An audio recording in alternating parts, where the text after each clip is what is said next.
наши добрые друзья из компании All Energy. И у них очень интересный кейс, про который они сейчас расскажут. Андрей, избранный генеральный директор, который столкнулся с тем, что через месяц после вступления в должность компания попала под санкции. Вот как удалось справиться с этим? Андрей, давайте поприветствуем. Это жесткая история самоуправления. У нас нет начальников, нет руководителей. И тут, наверное, логично, что я скажу. Я генеральный директор, да? Но я выбранный генеральный директор. Это у нас такая... Мне не нравится слово номинальный, формальный. Я называю себя бумажный генеральный директор. Я хотел поделиться, как мы в самоуправлении проходим эти кризисные этапы. Вы избранный генеральный директор, да? Да, Вы избранный. у нас самоуправление. Мы уже... Давайте я немножко про компанию расскажу. Да. Компании 13 лет. В октябре будет. Мы на самоуправлении уже 5 лет. Вот эту систему мы растим, раскатали. Вот у нас здесь есть мои коллеги, Иван Молчанов из «Здравого смысла», который нам помогает внедрять и растить систему самоуправления. У нас нет начальников, нет руководителей. И тут, наверное, логично, что я скажу. Я генеральный директор, да? Но я выбранный генеральный директор. Это у нас такая... Мне не нравится слово номинальный, формальный. Я называю себя бумажный генеральный директор.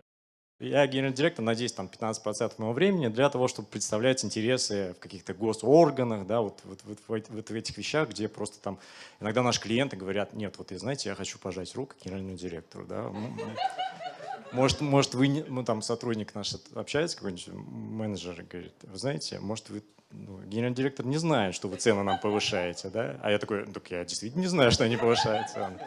То есть 5 лет мы самоуправляемся, у нас полная горизонталь, мы работаем в командах, и недавно мы попали в санкции. Наверное, в санкции Соединенных Штатов, да, в СДН-лист. Я не знаю, здесь есть такие же везунчики, как мы, или нет, да?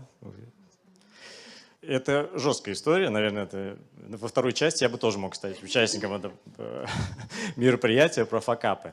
Давайте я расскажу. Но инновация в чем? Инновация, про которую я хотел поделиться, как мы в самоуправлении проходим эти кризисные этапы. Потому что частый вопрос, когда приезжают гости в компанию нашу и спрашивают: вот, знаете, у вас нет руководителя. Ну, наверное, вы там месяцами принимаете какие-то решения. Как вы вообще там, собираетесь, принимаете решения и так далее. А мы за это время, за 5 лет прошли очень долгий путь. У нас, во-первых, была смена иерархии на горизонтальную систему управления, открытие всех финансов, открытие зарплат.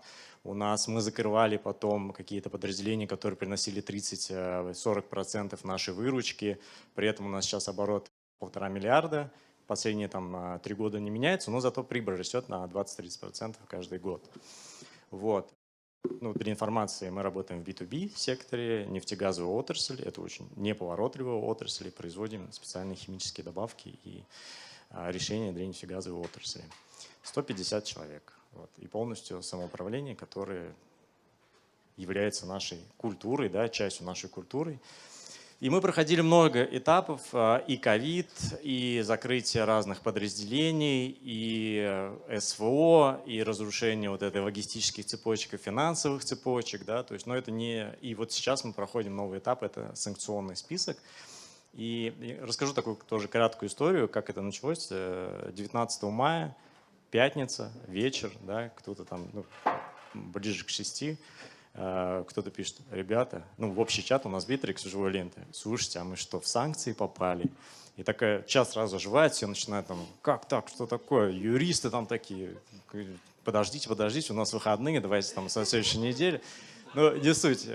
Потом в понедельник у нас уже организуется чат, да, то есть юристы там принимают какие-то решения, нанять консалтинг, прорабатывают новые варианты, банковский сектор, бухгалтерия, да, вот как-то все это двигается. И у нас есть стратегический круг, который отвечает за развитие, да, компании, и там выбранные тоже ребята сидят, и они по факту встретились только там в конце, на следующей неделе, в конце только недели, а при этом уже вот этот процесс, он уже завертелся, да, то есть все ответственные люди, они уже начали действовать, они не ждали, что кто-то к ним придет и что-то скажет.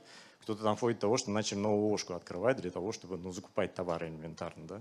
То есть это процесс буквально 2-3 дня, и мы уже начали решать вопрос, как нам дальше жить, как нам выходить из-под санкций, вообще какие есть пути и так далее. При этом у нас не было, естественно, никакого шаблона, да, как это делать и так далее и тому подобное. Я с удовольствием поделюсь какими-то историями, да, может быть, дополнительные детали расскажу, как мы это делали и в чем были сложности. Но это действительно 2-3 дня. И вот, как я говорил, самый частый вопрос вообще, как вы принимаете решения? Да мы быстро принимаем решения, да, то есть нет такого руководителя, который пришел, всем раздал указания и говорит, действуйте вот так. Нет, у нас это все через прозрачность, через чаты, через общение. Все это решается достаточно быстро, поэтому могу сказать точно, что в самоуправлении решения принимаются точно не дольше, чем в обычной иерархии.